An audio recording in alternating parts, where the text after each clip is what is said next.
तो दोस्तों मेरे साथ में इस वक्त आयशा कादरी हैं जो समाजवादी पार्टी से वार्ड नंबर 143 के कैंडिडेट हैं। आइए कुछ सवाल करते हैं, कुछ जवाब मांगते हैं ताकि लोगों को पता चले कि क्या है, कैसा है और क्यों है। मैं आपको बता दूं, लास्ट टाइम इन्होंने रनर अप रहे थे वार्ड नंबर 143 से। इस बार पार्टी बदल गई है मगर चेहरा वही है। तो आइए सबसे पहले स्वागत करते हैं। स्वागत है आपका। शुक्रिया, बहुत बहुत शुक्रिया। आयशा जी, आप जो एक टीचर रह चुके हैं, टीचर हैं अभी भी, मैं सबसे बड़ा मुद्दा ये उठाऊंगा चीता कैंप के अंदर, क्योंकि अगर आप अब ट्राई कर रहे हैं, लास्ट टाइम पे आप बहुत ही मेहनत करके बहुत अच्छा रिजल्ट लाए थे, काफ़ी हद तक विनिंग भी हो चुके थे, मगर जब आखिरी काउंटिंग हुई तो वहाँ पर आप पीछे रह गए कुछ नंबर से। ये सवाल है मेरा कि जैसे कि आने वाला वक्त चीता कैंप में बीएमसी का इलेक्शन है, इलेक्शन के बाद आप लोग अगर चुनकर आएंगे चीता कैंप के अंदर, तो आप लोगों का क्या विज़न है चीता कैंप को लेकर? क्या यंगस्टर को आपके ऊपर बिलीव फिर से करना चाहिए, क्यों बिलीव करना चाहिए, और आप क्या करने वाले हैं आने वाले सालों में? ऐसे बहुत सारे मुद्दे हैं, बेसिक मुद्दे जो सभी जानते हैं भाई। ये सड़कें, नाले, गटर, पानी, ठीक है। एक इंसान की लाइफ यहाँ तक आके रुकती नहीं है, इसके आगे और बहुत सारी लाइफ है। फ्यूचर को, मुस्तकबिल को, कौम के मुस्तकबिल को आगे बढ़ाने के लिए सबसे बड़ा मेमार होता है टीचर।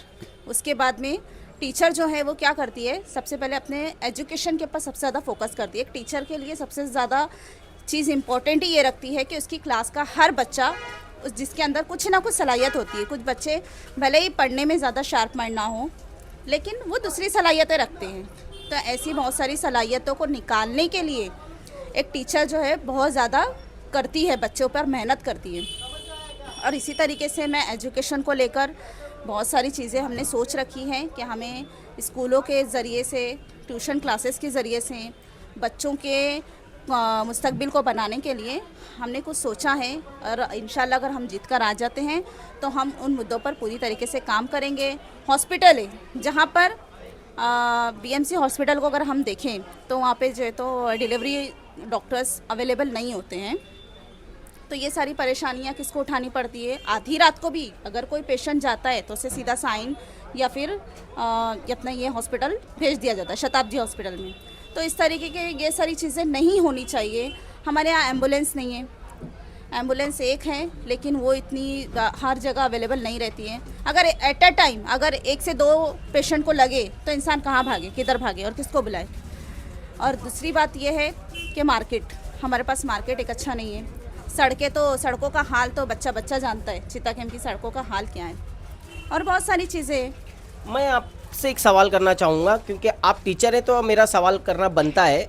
तमाम मुद्दे हैं, सब मुद्दों पे तो बात कर ही लेंगे, मगर अब जो है, अब आने वाला वक्त जो इलेक्शन का, तो आप उसमें हाथ आजमा रहे हैं। तो मैं ये जानना चाहूँगा, जैसे हमारे चीता कैंप का जो एजुकेशन के ऊपर बात की है आपने, तो काफ़ी नीचे है स्तर, और हमारे चीता कैंप के अंदर काफ़ी क्लासेस खुल गए हैं जिनकी फ़ीस अगर आप देखें 10th की, 12th की 25,000, 18,000, 25,000 अबव है। हमारे इलाका जो है काफ़ी गरीबों का इलाका है। इसके ऊपर आपने कुछ सोचा है मेहनत करने का? हाँ बिल्कुल, इंशाल्लाह अगर हम जीत कर आते हैं तो हम क्लासेस में जो क्लासेस चलाते हैं, जो मैनेजमेंट है, तो हम उनसे बात करेंगे कि फ़ीस के रिगार्डिंग अगर आप गरीब बच्चों के कुछ एक रखो, जिस तरीके से कोटा रहता है, बीएमसी भी रखती है, बीएमसी के स्कूल्स में रहते हैं, प्राइवेट स्कूल्स में रहते हैं, जैसे कि उन लोगों का एक अलग रहता है रूल्स के, ओबीसी कोटा अलग है, माइनॉरिटी अलग है, ये अलग है, वो अलग है। उसी तरीके से हम भी क्लासेस में पूरी तरीके से कोशिश करेंगे कि अगर हमसे कुछ बन पड़ता है तो हम अगर जीत कर आ गए तो हम 10% 15% हम हेल्प करने के लिए पूरी तैयारी करेंगे और पूरी तैयारी रखेंगे भी इस चीज़ के लिए। क्योंकि क्लासेस एक ऐसी चीज़ है जहाँ पर बच्चे अपना फ्यूचर बनाने के लिए आ रहे हैं। स्कूल में जो बच्चा नहीं समझ पाता है, 50 बच्चों के बीच में जो टीचर समझाती है, तो उसी चीज़ को समझने के लिए क्लासेस में बच्चा जाता है। तो हम रिक्वेस्ट भी करेंगे कि आपका जो फ़ीस है तो वैसे बच्चों के लिए थोड़ा सा आप कम करो, और हम भी कोशिश ये करेंगे कि हम उन बच्चों के लिए 10% 15% हम उनको प्रोवाइड कर सकें इंशाअल्लाह। तो जब अगर आने वाला वक्त, अगर सपोज आप जीत जाते हैं, वार्ड नंबर 143 से जो कोशिश करेंगे कि वार्ड नंबर 143 और वार्ड नंबर 145, चीता कैंप में 2 वार्ड हैं, तो अगर आप नगर सेवक बन के आते हैं तो आप क्या प्रॉमिस कर रहे हैं कि जो बच्चे हैं उनको एजुकेशन में आप कितनी हेल्प करेंगे? जैसे मैंने अभी बताया, क्योंकि स्कूल का तो मामला है ही चीता कैम्प में, ना कोई ऐसी हाई एजुकेशन स्कूल है चीता कैम्प में, बस अब जो क्लासेस के भरोसे पे चीता कैम्प के बच्चे जिंदा हैं उनको आप पूरी तरीके से मदद करेंगे, चाहे वो वार्ड देखेंगे या नहीं देखेंगे? हमारे यहाँ के बच्चों को असल में डिग्री कॉलेज प्रोवाइड नहीं किया गया अब तक। कितने ही एमएलए आ चुके हैं, कितने ही काउंसलर आ चुके हैं, कॉरपोरेटर बन चुके हैं, एमपी आ चुके हैं, लेकिन डिग्री कॉलेज नहीं आया है। इंशाल्लाह हम कोशिश ये करेंगे कि एक डिग्री कॉलेज हो जाए, ताकि हमारी लड़कियों को, जो यहाँ पे लड़कियाँ आजकल तालीम में बहुत आगे हैं, एजुकेशन में सबसे आगे लड़कियाँ ही हैं, लड़के भी हैं, लेकिन लड़कों का मसला नहीं होता है जितना लड़कियों के लिए होता है। तो उनको यहाँ से दूसरी जगह जाना पड़ता है, एडमिशन करवाना पड़ता है। तो ये चीज़ों को रोक लगा सकते हैं हम कब, जब हम डिग्री कॉलेज खुद अपने ही इलाके में और अपने ही एरिया में लेकर आए, और अच्छे अच्छे टीचर्स अगर यहाँ पर लेकर आ जाएंगे डिग्री कॉलेज में, तो हमारे बच्चों को बाहर जाने की ज़रूरत नहीं पड़ेगी। और एक बात मैं आपको बताना चाहती हूँ कि लड़के क्या करते हैं, पढ़ाई के बहाने से दूसरे कॉलेजेस में एडमिशन ले लेते, लेकिन पेरेंट्स वहाँ तक जाके अपडेट नहीं ले पाते, फॉलोअप नहीं कर पाते पेरेंट्स टीचर से। अगर हमारे इलाके में ये चीज़ हो जाएगी, डिग्री कॉलेज आ जाएगा, तो पेरेंट्स यहाँ पर आकर अपडेट ले सकते हैं, फॉलोअप कर सकते हैं, ताकि उनको ये पता चले उनका बच्चा रोज़ आ रहा है, इस क्लास में इसकी रोज़ प्रेजेंटी लग रही है, नहीं लग रही है, बच्चा हमारा यहाँ से वहाँ भटक तो नहीं रहा है, किसी गलत रास्ते पर तो नहीं जा रहा है। चाहे लड़की हो चाहे लड़का हो, दोनों के लिए ही इक्वल कंडीशंस होनी चाहिए, और पेरेंट्स सबके लिए इक्वल ही रखते हैं अपनी कंडीशंस को। लेकिन कैसा है, बच्चे जब बाहर जाते हैं अपने इलाके से बाहर, तो उन्हें बहुत सारे लोग मिलते हैं जो उनको भटकाने के रास्ते ढूंढते हैं।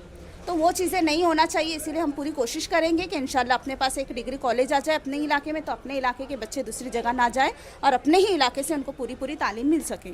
एक आखिरी सवाल मेरा, जैसे कि अभी आप समाजवादी पार्टी से कैंडिडेट हैं, तो जैसे समाजवादी पार्टी मुंबई में इन द सेंस के जो बनता है कि अबू हाशमी, तो उन्होंने आपको क्या आश्वासन दिया है चीता कैम्प को लेकर के? कितनी तरक्की के बारे में सोचा है आप लोगों ने?